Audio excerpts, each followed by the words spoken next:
Olá a todos e todas, o meu nome é Solange Cristina Carbone.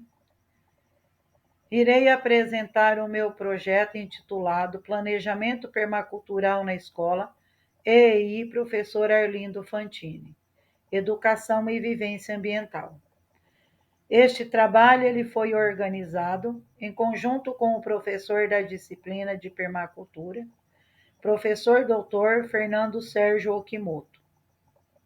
Será apresentado no segundo Latin American Symposium, no eixo temático Ambientes Construídos e Sustentabilidade.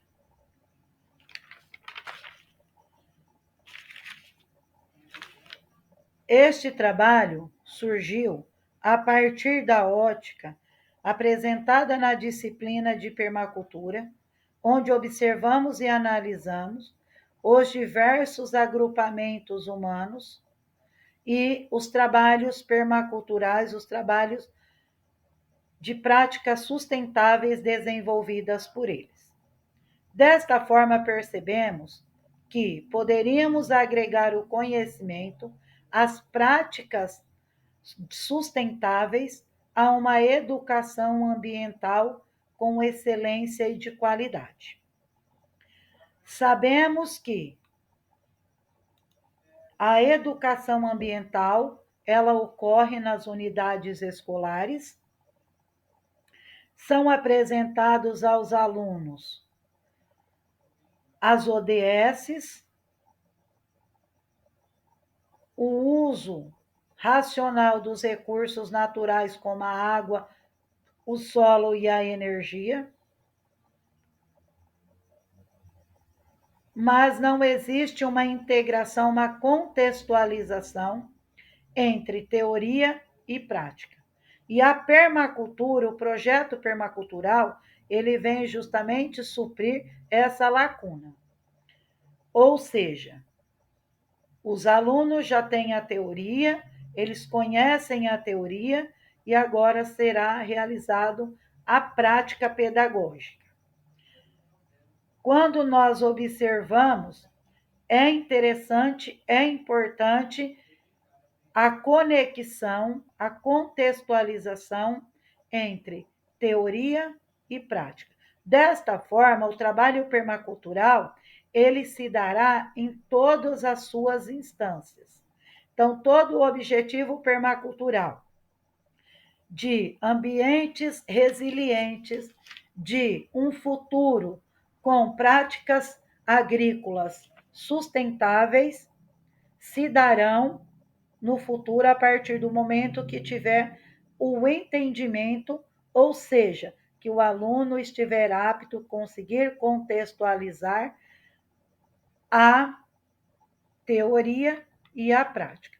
Desta forma, o nosso trabalho permacultural é uma abordagem abrangente, é uma abordagem sobre o meio ambiente, o ambiente transformado pelo crescimento do processo de urbanização, porque o processo de urbanização, ele provocou a degradação ambiental.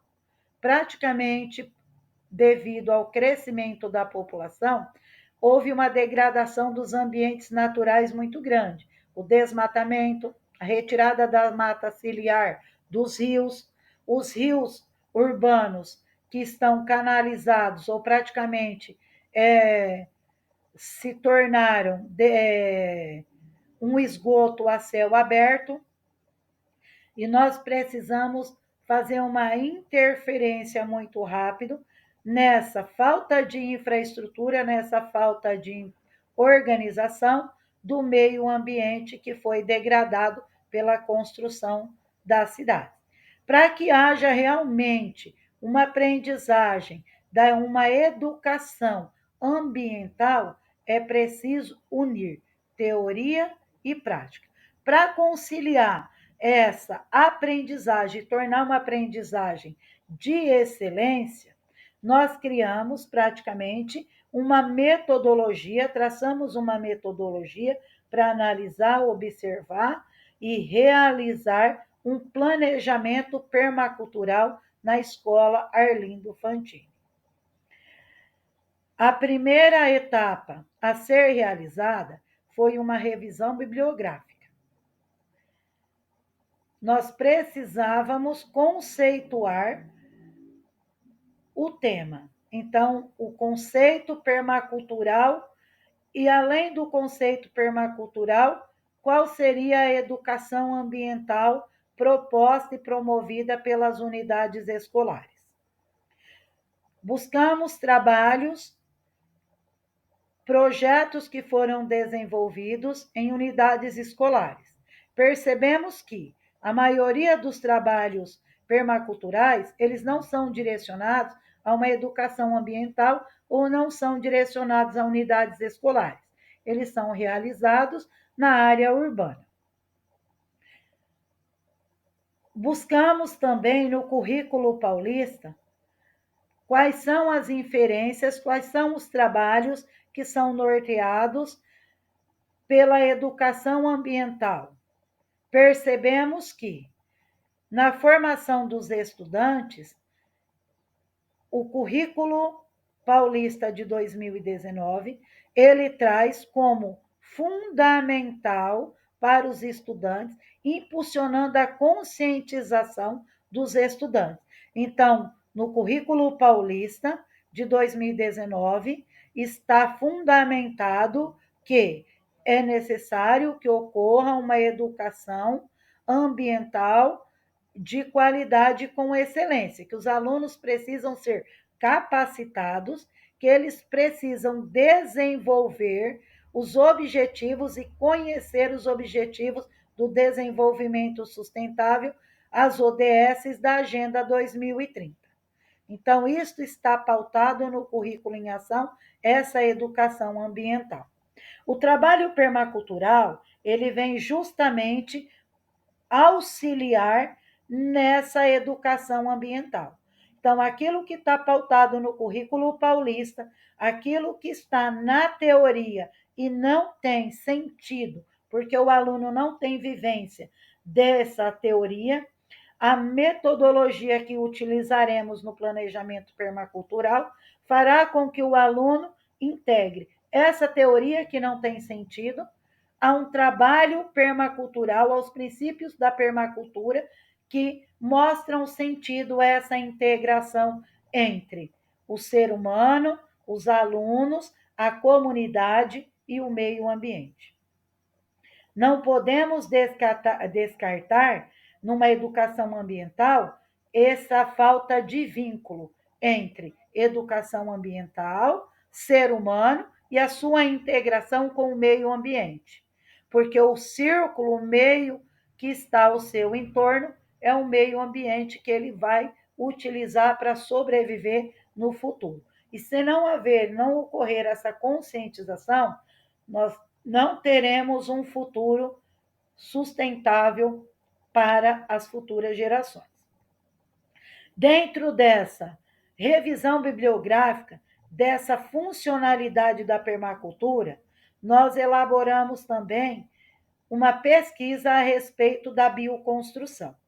A bioconstrução é uma abordagem da construção civil que prioriza a sustentabilidade, ou seja, a utilização na construção de casas, na construção de espaço, com materiais renováveis, com materiais recicláveis, com técnicas construtivas de baixo impacto ambiental.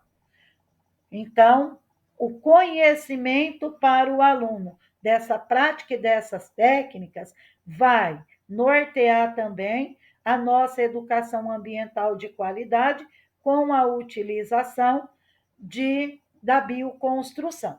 Então, é necessário, é importante essa fundamentação teórica, esse conhecimento dos alunos a respeito da construção de um ambiente na unidade escolar que atenda às suas necessidades e seja resiliente também. Existem também as tecnologias sociais. Essas tecnologias sociais, elas são buscadas e desenvolvidas pelos próprios integrantes da comunidade. Essas práticas também, elas ajudam a minimizar alguns problemas, a criação de hortas, por exemplo, o banco de sementes que podem ser doados àquelas pessoas que têm interesse, no plantio e na revitalização de algumas áreas, e também, é claro, não podemos esquecer que uma horta comunitária também, ela traz uma alimentação saudável. É claro que não é fácil superar os desafios para uma educação ambiental de qualidade e superar todos os desafios que impedem, né, que se tornam empecilhos para que haja uma construção de técnicas, de práticas sustentáveis. Ou seja, aos Objetivos do Desenvolvimento Sustentável, Agenda da ONU 2030, com uma educação de qualidade, norteada e amparada pelo trabalho permacultural, também auxiliará no desenvolvimento dessa educação ambiental e de um futuro mais resiliente. Para permear o nosso trabalho permacultural, utilizamos também alguns procedimentos metodológicos. O primeiro foi o recorte socioambiental, ou seja, utilizamos o drone para fazer uma captura da imagem do ambiente em que nós iríamos trabalhar, em que nós realizaríamos o trabalho permacultural. Esta escola era uma escola regular e hoje ela passou a ser uma escola de período de tempo integral. Então, quando você tem uma escola em que os alunos passam um tempo maior, as necessidades de infraestrutura, a necessidade de atender a esses alunos, as demandas, uma educação de qualidade, ambientes diferenciados de aprendizagem, se torna bem maior. Percebemos que os espaços praticamente eles não estão integrados, que não existe um trabalho permacultural e que ele precisa ser reorganizado para que os alunos possam estar num ambiente mais organizado e saudável. Também fizemos um levantamento das demandas. Então, essas demandas foram em conversa com os alunos e professores, levantamos aquilo que seria importante realizarmos e quais seriam esse planejamento permacultural que poderia surtir um efeito no cotidiano desses usuários dos espaços. Então, nós percebemos que as disciplinas, por exemplo, de ciências e biologia, elas poderiam trabalhar com os alunos a vida das plantas. Porque se eu quero mudar, se eu quero montar um espaço mais resiliente, um espaço diferenciado, então eu preciso de uma interdisciplinaridade, um trabalho interdisciplinar para que haja realmente uma conscientização e uma educação ambiental. Desta forma, dentro do currículo paulista, percebemos que as disciplinas de biologia e ciências poderiam nortear a vida das plantas. Por que nortear justamente a vida das plantas? Porque quando nós fizemos o levantamento das demandas, a gente também percebeu a quantidade de raios solares que tem naquela área, o que precisa, as correntes de vento, o tipo de relevo que existe. Então, percebemos que existem alguns declives e que precisam ser modificados. Esses declives precisam, por exemplo, de uma agrofloresta.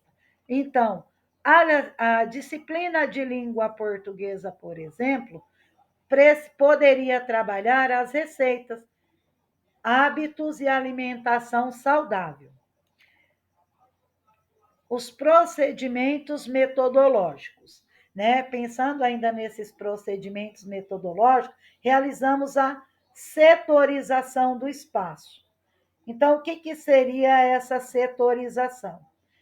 quais são os espaços que são mais utilizados, quais são as demandas mais rápidas que precisam. Então, o setor 1 seria a área em que os alunos, as salas de aula, os laboratórios, aonde tem uma maior concentração de pessoas. E as, as áreas mais distantes seriam aquelas que poderiam ser pensados em espaços para que os alunos pudessem estudar, né? Ter uma atividade diferenciada e espaços também durante o almoço e a janta, o café, que eles pudessem descansar, estivessem num espaço bem diferenciado. Realizamos um zoneamento. Esse zoneamento é a separação entre a zona 1, que seria o espaço onde os alunos e os professores permanecem um tempo maior, e depois o onde ficam os gestores. Então, a prioridade seria uma organização, uma reestruturação dos locais onde os alunos permanecem um tempo maior. Então, ao entorno da quadra, o plantio de árvores, a horta, percebemos que uma quadra não é coberta e tem o pergolado, um espaço com bancos que poderia ter uma cobertura vegetal, um muro verde para amenizar o calor. Dentro de todos os levantamentos, dentro desse planejamento permacultural, nós percebemos que os alunos, eles têm espaço, eles precisam de algumas mudanças, como o plantio de árvores, cobertura de quadra, pergolato, eles precisam da construção de jardins, de uma horta, de espaços diferenciados de aprendizagem. Espaços também que proporcione um espaço arejado e locais que eles possam estudar sem se sentir preso. A implementação do projeto de permacultura na Escola de Ensino Integral Arlindo Fantini não só modifica o ambiente físico, mas também expressa um compromisso com práticas sustentáveis. Percebemos que as práticas permaculturais, que o planejamento permacultural, que a mudança do espaço, ela realmente ela pode tornar o futuro um espaço sustentável e resiliente para as próximas gerações.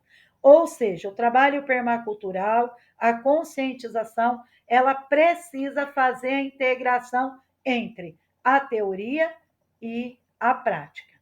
Os alunos precisam se sentir pertencente ao espaço, ele precisa participar de todas as ações do trabalho que forem desenvolvidos ao longo do tempo. Né? Então, nós chegamos à conclusão que os princípios permaculturais, bem integrados ao currículo paulista, ele pode trazer espaços integrados e que facilitam a aprendizagem dos alunos. Agradeço a todos. Se alguém tiver alguma dúvida, pode entrar em contato comigo ou com o professor Fernando Okimoto.